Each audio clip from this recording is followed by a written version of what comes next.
Sai Satcharitra ఓవి to ఓవి మణిగారిచే తెరిగించబడ్డ సంపూర్ణ అనువాద గ్రంథంలోని 26వ అధ్యాయం శ్రవణానికి మీ అందరికీ సప్రేమపూర్వక ఆహ్వానం. ఈ అధ్యాయానికి హేమడ్ పంత్ గారు పెట్టిన పేరు అపస్మార ఆత్మహత్య నివారణము మరియు నిజగురు పద స్థిరీకరణం అని. ఇందులో 156 ఓవిలు ఉన్నాయి. ఇందులో ప్రధానంగా సద్గురువుని మనం ఎందుకు ఆశ్రయించాలి అన్న విషయాన్ని, హేమడ్ పంత్ గారు బాబా గారికి చేసుకునే ఒక ప్రార్థన, హేమడ్ పంత్ గారు మనకు సూచిస్తూ ఉన్న ఒక మానసిక పూజా విధానం, అలాగే పంత్ అనే వేరే గురు భక్తుడు బాబాగారి వద్దకు వస్తే బాబాగారు అతనిని తన గురువు పాదాల వద్దే స్థిరీకరించిన విధానం, హరిశ్చంద్ర పితలే అనే వ్యక్తి యొక్క కుమారుని అపస్మారక వ్యాధిని బాబాగారు తొలగించిన విధానం, అలాగే చివరగా ఆంబేడ్కర్ అనే వ్యక్తి ఆత్మహత్య చేసుకోబోతే బాబాగారు ఎలా నివారించారు అని ఈ విషయాలన్నిటినీ మనం చక్కగా ఈ అధ్యాయంలో దర్శించుకోవచ్చు. చూడండి, బాబాగారు ఎంతమందిని ఎన్ని రకాలుగా ఎన్ని కోణాలలో కాపాడుతూ ఉంటారో. వారు అవతరించిందే అందరినీ రక్షించేందుకు. అదే సద్గురు కార్యం. నిజమైన ప్రేమ అంటే అదే. ఒక్కసారి బాబాగారి తత్వాన్ని ఈ అధ్యాయంలో మరొక్కమారు మనకు దర్శింపచేస్తున్నారు హేమడ్ పంత్ గారు. మొట్టమొదటిది, సద్గురువుని ఎందుకు ఆశ్రయించాలి. ఇదివరకే అనేక పర్యాయాలు సచ్చరిత్ర మనకు తెలియచేసింది. అయినా మరొక్కమారు తెలియచేస్తూ ఉంది సద్గురువు యొక్క ఆవశ్యకతని. మనకిష్టమైన వాళ్ళతో గంటలు రోజులు గడుపుతాం. అలాగే మనకు నచ్చిన పదార్థాన్ని ఎన్నిసార్లైనా మనం సేవించగలం. అలాగే మనకు అవసరమైన విషయాన్ని, మనకు శ్రేయస్సును కలిగించే విషయాన్ని, మన ఆధ్యాత్మిక అవసరాన్ని బాబాగారు పదే పదే గుర్తు చేస్తూ మనకు అవసరాలు తీరుస్తారు. అందుకే సద్గురువుని ఎందుకు ఆశ్రయించాలి అని మరొక్కమారు ఇందులో చర్చ ఉంది. 25వ అధ్యాయాన్ని హేమడ్ పంత్ గారు ముగిస్తూ ఒక చక్కటి మాట చెప్పారు. ఆయన మా వెన్ను తట్టి మమ్మల్ని మేల్కొలిపి మాకు మీ చరితామృతాన్ని త్రాగించారు, ఇదేమైనా సామాన్యమైన సుకృతమా అన్నారు. ఇక్కడ మమ్మల్ని మేలుకొల్పారు అంటున్నారు. ఎందులో నుంచి మేలుకొల్పారు? నిద్రపోతూ ఉన్నామా? నిద్రపోతూ ఉంటే మేలుకొల్పేందుకు సద్గురువు వరకు ఎందుకు? కాబట్టి భ్రమలో జీవిస్తూ ఉన్న మనల్ని బాబాగారు మేలుకొలుపుతూ ఉన్నారు. మేలుకొలిపి ఆ భ్రమను తొలగించేందుకే మన చేత వారి చరితామృతాన్ని త్రాగింపజేశారు. అదే ఇలా సచరిత్ర శ్రవణం లేదా అధ్యయనం అనే ఈ భాగ్యం వారు మనల్ని వెన్ను తట్టి మనల్ని మేల్కొల్పడం. మరి భ్రమతో ఉన్న మనల్ని ఆ భ్రమ నుంచి ఎలా బయట వేస్తారో చూద్దాం. భ్రమ అంటే ఎలా ఉంటుంది అంటే, అద్దంలో చాలా వస్తువులు కనపడతాయి, కానీ వాస్తవానికి అద్దంలో ఏ ఒక్క వస్తువు ఉండదు. కానీ అద్దంలో ఉన్నట్లుగా భ్రమింపచేస్తుంది. అలాగే మంచి కళ వచ్చింది, ఎవరెవరో కనపడతారు, ఏదేదో మాట్లాడతాం, ఏదేదో చేస్తాం, కానీ ఒక్కసారి మేలుకోగానే అవన్నీ కరిగిపోతాయి. ఓహో, ఇప్పటి వరకు కలగన్నామా అని అప్పుడు తెలుస్తుంది. అది భ్రమ. అలాగే సృష్టి ఏర్పడింది ఒక్క భగవంతుడిలో నుంచే. సృష్టిలో ఉన్న ప్రతి ఒక్కరిలోనూ, అన్నిటిలోనూ, అందరిలోనూ ఉన్నది భగవంతుడే. ఈశావాస్యం చెప్పింది ఇదే. కాబట్టి అన్నింట తానే ఉన్నారు, అందరిలోనూ తానే ఉన్నారు భగవంతుడు. అయినా మన భ్రమ కారణంగా, లేదా మాయ కారణంగా, లేదా దేహాత్మ భావన కారణంగా వాస్తవానికి ఏకంగా ఉన్న ఈ సృష్టి అనేకంగా గోచరిస్తూ ఉంది. అసంఖ్యాకమైన నామరూపాలతో ఉన్నట్లు భ్రమింపచేస్తూ ఉంది. ఈ భ్రమను తొలగింప చేసుకోవాలి అని అంటే అసలు సృష్టి ఎలా ఏర్పడిందో ఒక్కసారి మళ్ళీ మనం గుర్తుకు తెచ్చుకుందామని ఎందుకన్నానంటే, స్పష్టంగా 6వ అధ్యాయం తెలిపింది సృష్టి ఎలా ఏర్పడింది అని. మరొక్కమారు మనం గుర్తుకు తెచ్చుకుందాం. భగవంతుడు తానే అనేకం కాదలిచి ముందు మాయను సృష్టించారు. భగవంతుడు సచ్చిత్ ఆనంద స్వరూపుడు. ఈ 3 వారిలో ఉన్నాయి. మాయ సత్వ రజ తమ గుణాలతో ఉన్నటువంటిది మాయ. ఈ మాయ భగవంతుడు సంకల్పానుసారం సృష్టిని ఏర్పరిచింది. మొదట తనలోని తమో గుణంతో ఒక జడ పదార్థాన్ని, అంటే జీవం లేని పదార్థాన్ని ఏర్పరిచింది. తర్వాత మాయలో ఉన్న రజోగుణం, భగవంతుడిలో ఉన్న చిత్, ఈ రెండు కలిసి ఈ జడ పదార్థానికి చైతన్యాన్ని లేదా ప్రాణాన్ని లేదా జీవాన్ని కలిగించాయి. అంతటితో పంచభూతాలు ఏర్పడ్డాయి. సమస్త వృక్షరాశి, సమస్త జంతురాశి ఏర్పడింది.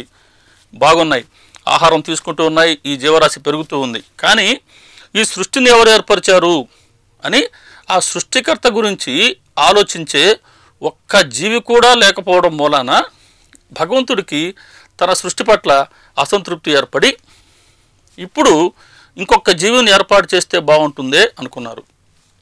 వారి సంకల్పానుసారంగా మాయలో మిగిలి ఉన్న సత్వగుణం, భగవంతుడిలోని ఆనందం, ఈ రెండు గుణాలు మిళితమై బుద్ధి లేదా విచక్షణ శక్తి అనే తత్వాన్ని కలిగినటువంటి ఒక ప్రత్యేకమైన జీవిని ఏర్పరిచాయి. ఆ జీవే మానవుడు. అలా మానవుడు సృష్టించబడటంతో భగవంతుడి సృష్టి కార్యం ముగిసింది అని మనకు స్పష్టంగా 6వ అధ్యాయం చెప్పింది. కాబట్టి భగవంతుడి సృష్టి కార్యక్రమం ఎక్కడాగింది అంటే మనిషి సృష్టితో. భగవంతుడి సంకల్పం ఏంటి? ఎందుకు మనిషిని ఆయన ఏర్పాటు చేశారు అంటే ఒక్క జీవి కూడా తన గురించి ఆలోచించటం లేదు. కాబట్టి మనిషిని సృష్టిస్తే మనిషిలో ఉన్న ఈ ప్రత్యేకమైన బుద్ధి తత్వం లేదా విచక్షణ శక్తి ద్వారా తనను అవలోకిస్తాడని, తనను దర్శించుకుంటాడని భగవంతుడి సంకల్పం.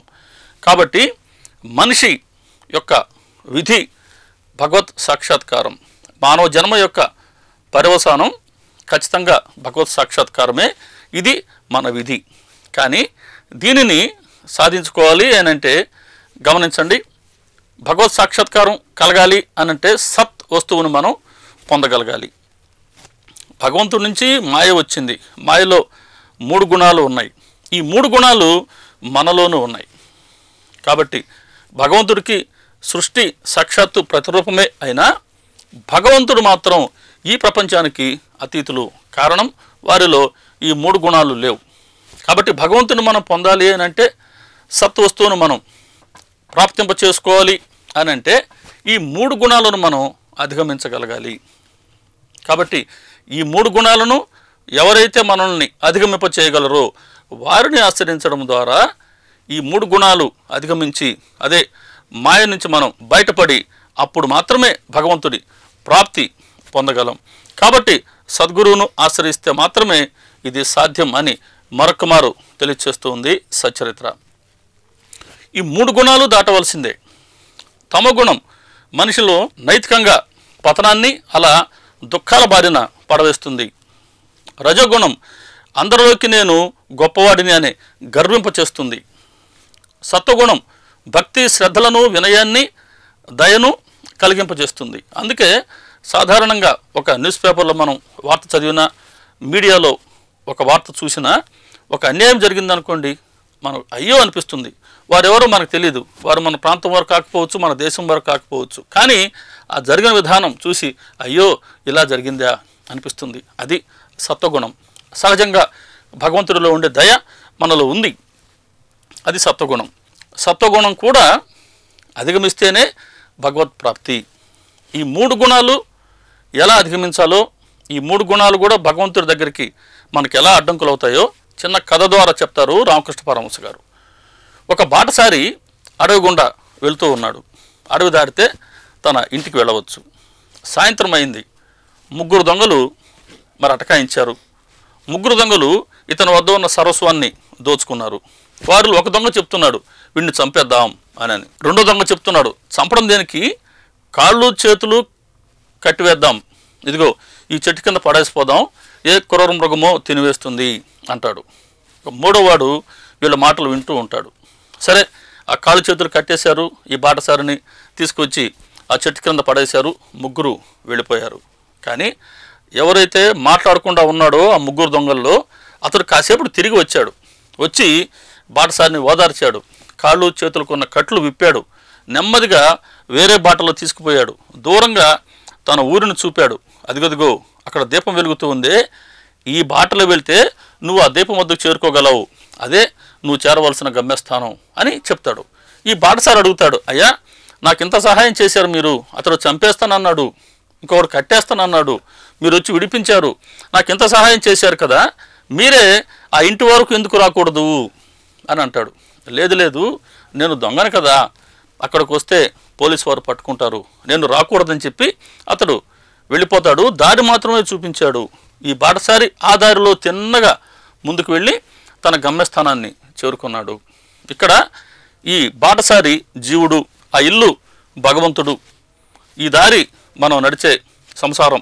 చంపేయమని చెప్పినటువంటి వాడు తమోగుణం ఉండేటువంటి వాడు, కాళ్ళు చేతులు కట్టేద్దాం అన్నవాడు రజోగుణం. ఈ కట్లు విప్పి దారి చూపించాడే ఇది సత్వగుణం.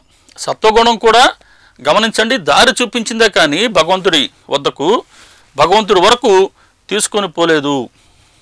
సత్వగుణం కూడా అడ్డంకే భగవంతుడి వద్దకు మనం వెళ్ళాలి అని అంటే. ఖచ్చితంగా దీన్నే మనం 23వ అధ్యాయంలో కాకాసాహెబ్ దీక్షిత్ గారిలో మనం గమనించాం. మరొక్క మారు టూకీగా గుర్తు తెచ్చుకుందాం. దీక్షిత్ గారు స్వతహాగా కోమలత్వం కలవారు, దయ కలవారు, ఒక సాత్వికుడు. ఇటువంటి వారిని మేకని నరుకు అని ఆజ్ఞాపించారు బాబా. బడే బాబా చంపలేదు, చంపను అన్నాడు. శ్యామ తప్పించుకొని వెళ్ళిపోయాడు. కానీ దీక్షిత్ గారు మాత్రం సాటివాడకు వెళ్ళారు, కత్తి తెచ్చుకున్నారు. ఆ కత్తితో మేకను నరికేందుకు ఆయన సిద్ధపడ్డారు కదా. అక్కడ ఏం చూపిస్తున్నారు దీక్షిత్ గారు అని అంటే, తనలో ఎటువంటి భావన లేదు, తన మనసు గురువుకు అర్పించేశాడు. తనలో ఈ మేకను నరిపితే ఇది మంచా చెడా అన్న ఆలోచన లేదు. అది పుణ్యమా పాపమా, యుక్తమా అయుక్తమా, తనకు ఇష్టమా కష్టమా, ఇటువంటి భావనలు ఏవి తన మనసులో లేవు. కారణం తన సర్వస్వాన్ని గురువుకు అర్పించేశాడు. అలా తనలో ఉన్న కోమలత్వాన్ని, దయని మొత్తం కూడా గురువుకు సమర్పించేశాడు. తన మనసు ఇప్పుడు తన వద్ద లేదు. అది శరణాగతి. అలా ఎవరైతే శరణాగతి కోరగలరో గురు పాదాల వద్ద, వారు మాత్రమే సత్వగుణాన్ని కూడా అధిగమించగలరు అని దీక్షిత్ గారు మనకొక ప్రత్యక్షమైన ఉదాహరణ. అటువంటి వారు కాబట్టే దీక్షిత్ గారు బాబా చెప్పారు, నా కాకాను విమానం పంపి నేను కూర్చుండబెట్టి తీసుకువెళ్తాను అని. కాబట్టి అటువంటి సత్వగుణాన్ని అధిగమింపచేసే ఒక ప్రత్యేకమైన శిష్యత్వాన్ని మనం దీక్షిత్ గారి నుంచి మనం గ్రహించవచ్చు.